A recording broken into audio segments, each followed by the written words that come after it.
Save, build a, sound money, sound money. All right, guys. Notice it's a hodl, save, sound money. Not Bitcoin. Now, Bitcoin is sound money, so that's what we're really uh, hodling and we're saving and we're building on, guys. If you don't know what I'm talking about, it's a repetition. I keep teaching people this message over and over again because it's going to get you out of trouble. You'll slowly build wealth over time. It's just plain good common sense advice. So I'm going to do a read through. I just put this article together late last night, but I think it's very relevant, and it's how to lose your Bitcoin hodl in one easy lesson, revisited and updated. Okay, and the reason I want to revisit this is I actually wrote an article by the same title almost as how to lose your Bitcoin hodl in one easy lesson. And it was January 15th of this last year. Bitcoin was over $43,000, and it was a special warning for Bitcoiners. And some heeded this warning. Unfortunately, many people did not. And so I want to just go over this. Now, there's a link. You can go to the original article. This is covering basically the same thing, just a bit updated. But at that time, I write this because I have many Bitcoin friends who have borrowed dollars against their hodl in 2021 following the prevailing popular belief that the price of Bitcoin will continue to rise. If you remember back when we were 40, 50, and 60,000, we were going to go to 80,000, 100,000, $300,000. Everybody was super bullish.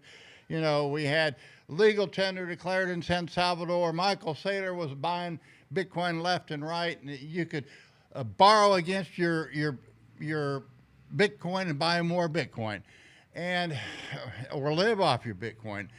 And I had a lot of friends. I say many of these friends, they chose not to work. They were living off their mortgaged hodl under the delusion that Bitcoin was going to go up and up, 100,000, 300,000, even $1 million, and they can live off dollars borrowed against their Bitcoin.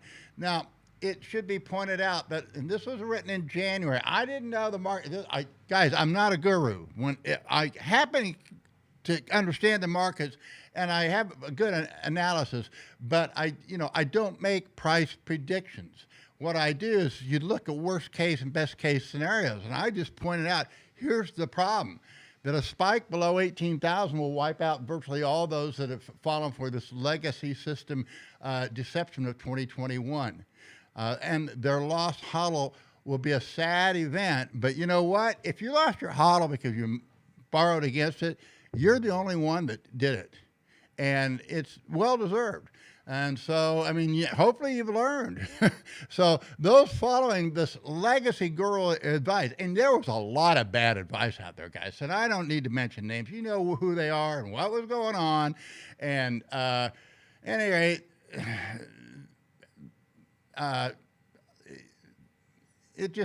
they just assumed that such a spike could not happen. But guys, hard money is hard. And while there's great hope for a new generation with Bitcoin due to it being the longest chain secured through proof of work with a limited fixed supply, trustless, borderless, unconfiscatable, all is for naught for those that forsake these qualities to participate in the latest legacy compromise. And sorry, guys, but Bitcoin has not been going the right direction. Bitcoin, it's designed to work well apart from the legacy systems. That's what we're protecting against. The legacy participation in 2021 actually changed the fundamental market structure and the dynamics of Bitcoin. And it wasn't for the better. As I think now, everybody thought it was for the better, but it wasn't. And by definition, Bitcoin is tied to the legacy system, actually defeats its primary imputed value that it cannot be seized. Or as my good friend Tone Vay says, it's unconfiscatable. You put it on a legacy system, it's not unconfiscatable anymore. HODLs will be seized first by the legacy players from the uninitiated amateurs, and these large HODLs are then vulnerable to be seized by those enablers who would grant them the privilege. Wow, think of that, guys. Bitcoin on the legacy system is actually anti-Bitcoin. And I said back then, it is likely most of those mortgaging their HODL to the legacy system in 2021 will learn a hard lesson in 2022. Guys, I hope you're not one of those, but I'm sure a lot of people are listening. You fell victim for it. I have friends that fell victim to it. To a degree, I did too, because I have a little bit of debt that I shouldn't have had. If it's just human nature. We tend to do it. So borrowing dollars against your HODL is a fine recipe for the foolish to lose their HODL. Now, I updated this chart. Now, this is the results of dollar cost averaging Bitcoin, $500 a month since the January 2014 peak. And the 2021 recommendation by so-called Bitcoin legacy gurus to borrow fiat dollars against Bitcoin collateral to avoid taxes, and they kind of like that. Well, it's like Manhattan real estate. The people, it's generational wealth. People have owned that real estate for years, and they borrow against it, and they never pay taxes on it. But you know what? That's maybe be great, but for most investors, that's just simply ill-advised. Now, this is the chart of the dollar cost averaging. You've seen this before. All I did was highlight the times when borrowing against the asset, you want to borrow against it when it's low, not when it's high. And so it's just the opposite of what most people do. And so you'll see as the yellow is a cautionary times. This is a time you don't want to be borrowing against your HODL, because you'll probably be paying back more than what you're borrowing against. And the red is basically the bottom of the market, and you have just a relatively small window of green months where, okay, you might want to, you can take a little bit of leverage on your Bitcoin. And so here it is. The above chart shows the results of dollar cost averaging Bitcoin with $500 a month since January 2014. The highlighted yellow months are cautionary months for borrowing dollars against Bitcoin. Novices tend to borrow against their Bitcoin when it is highly when it is high, leading to the liquidation when Bitcoin has a downward spike, which is highlighted in red. And that's what we've seen this year. I mean, you saw all these people this is what you're seeing in Bitcoin. You're seeing this liquidation of people that got all hyped up and excited they were going to become multimillionaires by leveraging their Bitcoin. Now, the safe months for borrowing dollars against Bitcoin are highlighted in green. And it looks like we made a major bottom here, and so I highlighted this in green. I think it's pretty well safe from these levels to leverage it a bit. Now, it doesn't rule out we can't go lower. We can still go down to 14,000, but I'd be very surprised. We did have a major reversal. We took out the 2-week low, then the 2-week high. We're holding. And it's just a question is this going to be a slow grinding market back up, or is it going to rise rapidly? I'm of the opinion that once this is done, it's going to probably go up pretty quickly and leave all these people that had to liquidate behind. That's just the nature of the markets. So, and again, guys, I think hopefully I've corrected your thinking. This institutional Bitcoin participation is not inherently bullish for Bitcoin. I wrote it back then. I wrote it all from when we went from 20,000 up to 15. I said, be careful. This is not sound. This is not the way Bitcoin should be operating. And quite the opposite is the case. And the danger of what was being offered with Bitcoin lending and other Bitcoin financial products is that it is ingrown within the legacy system. And until we have sound commercial free market banking that lends to new wealth. I mean, this is all on speculation. We don't have sound banking. We have these exchanges that are trading shitcoins. That's not sound banking, guys. Sound banking is you create non-inflationary purchasing media that represents new wealth entering into the marketplace. That is banking. So until that happens, Bitcoin is going to continue to suck its cash, and it's a lousy store of value. Now, people will argue and say, well, it's not as great. It is For practical reasons, it's lousy cash and it's a store of value. It doesn't work that way. It is a wise speculation, and I have taught people how to speculate in it. And the foundational is your dollar cost average. And I've been writing about that ever since I started writing on Medium in 2018, and before I even created this my website. So it remains a prudent speculation. The legacy terms of borrowing dollars against Bitcoin are simply not favorable for most people. However, the months in green indicate the safest time to borrow dollars against Bitcoin. And we've now entered that green zone. So I want to point this out. I'm saying just the opposite of what I said in January. Now you can borrow against your Bitcoin. Now you can take a speculative interest. But back in January, no. If you did, you probably got wiped out, and I know a lot of people that were forced to liquidate. So Bitcoin alone is not sound money. Sound money requires a new way of thinking, and it's thinking outside the legacy box. We got to. My mentor, E.C.R. Harwood, said it was a lost art of commercial banking. We have to change our thinking for Bitcoin to work. Now, what may be good for the legacy Bitcoin lender is not good for the legacy Bitcoin lendee, and vice versa. Hard money is hard. It's not easy. And while there's great hope for a new generation, you guys, I'm 73. Bitcoin's not for me. It's for you. Okay. And so while there's great hope for you guys with Bitcoin, due to it being the longest chain, secured through proof of work, with a limited fixed supply, trustless, borderless, and unconfiscatable, it's all for naught for those forsaking these qualities to participate in the latest legacy compromise, okay?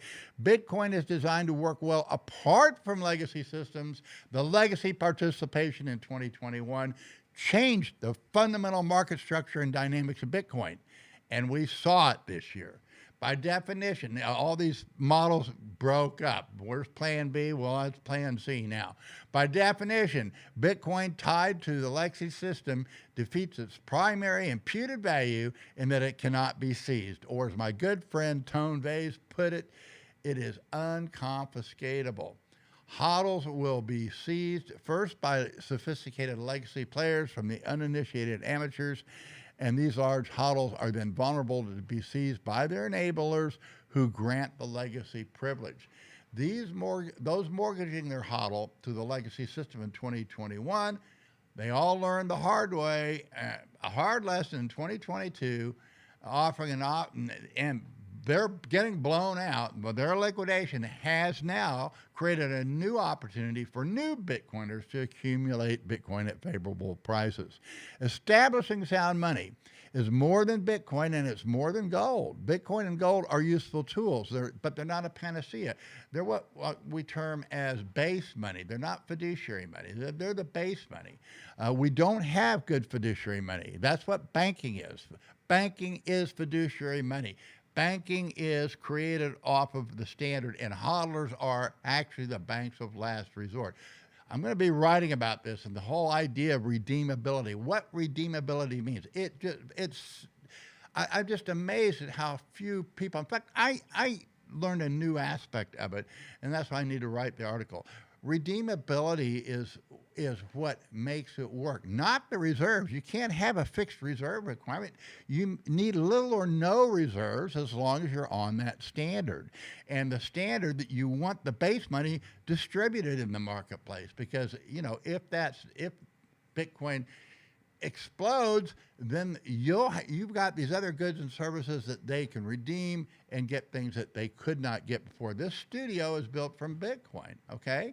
I'm speaking from experience. Okay, so so that Bitcoin is giving you youngsters a great opportunity. Now, with increased regulation comes clearly established trend to incorporate Bitcoin standard into the legacy system. This is a constant battle. And, like I say, the big Michael Saylor, he wants it to be regulated. He believes, what that kind of defeats the purpose of Bitcoin. Bitcoin is your escape money. It's the money of last resort.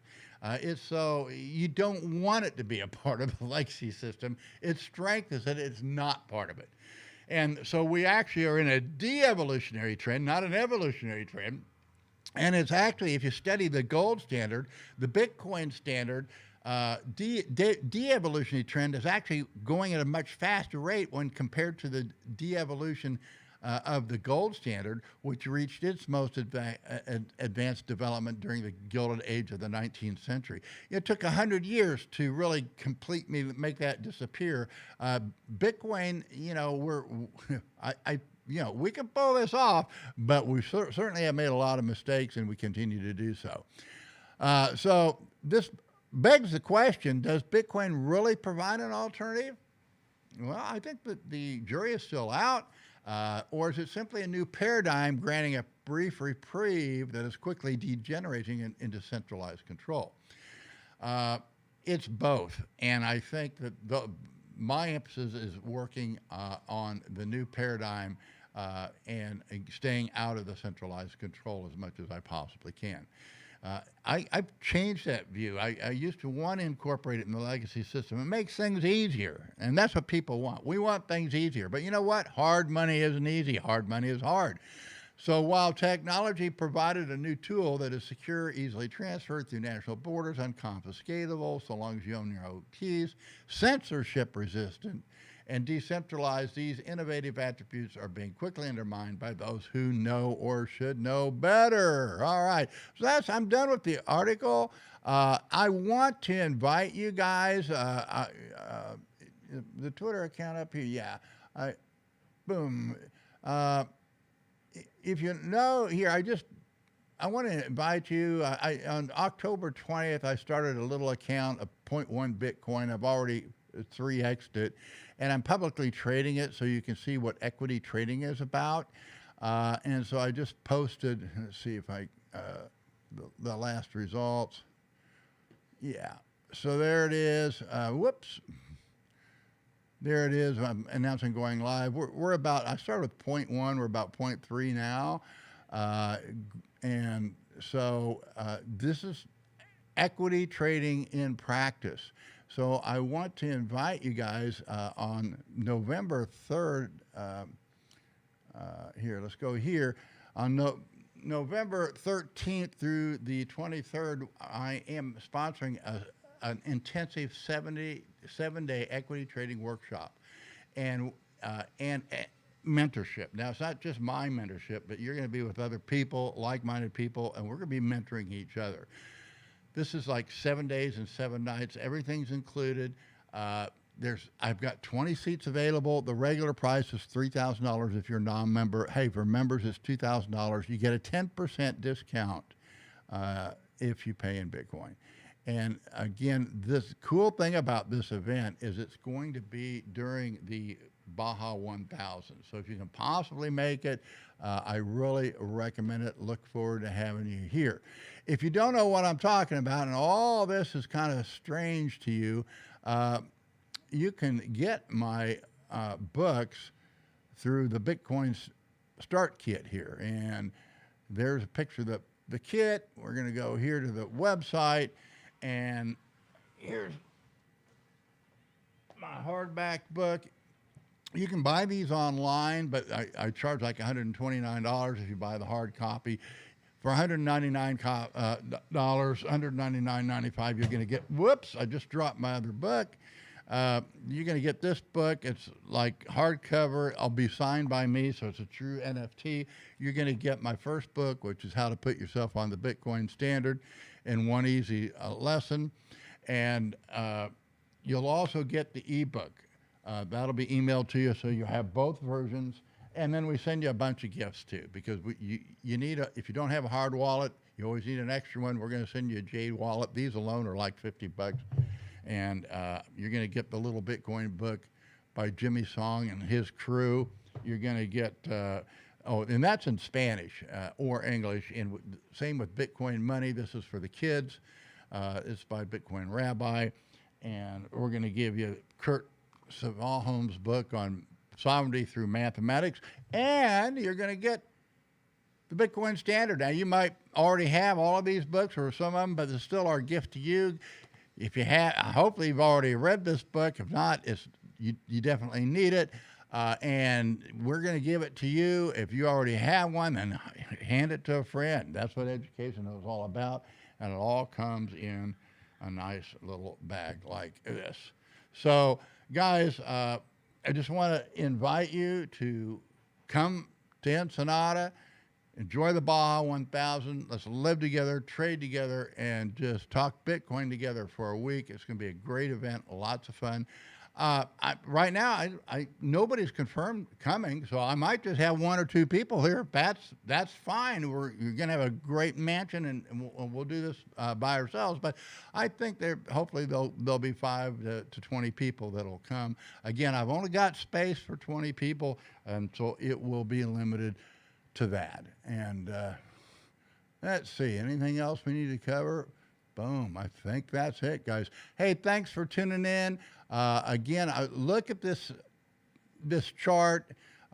This is the way I like to track Bitcoin rather than a chart. It gives you a lot more insight at what actually happened in the market. This is the Bitcoin price on the 15th of every month, and the results. So you see, if you started at that peak back there, back in 2014 in January, you would now have put in $53,000 and own 52 Bitcoin, which is over $1 million. And you can see at the peak, we were up over $3 million. And but now we're accumulating a lot more. So now we can go back up. Now are we going to go up quickly or slowly? Well, I have no idea. I kind of think once it gets going, I think it might be very surprising in here. Oops, how do I get that off of there? How do I get that off of there? Okay. All right. So, yeah, I did a little poll down here. You check your Twitter, participate in that poll. Well, that's not me. Anyway, I got a poll there on my website. That's not my website, is it? I don't know. Oh, there it is. Okay.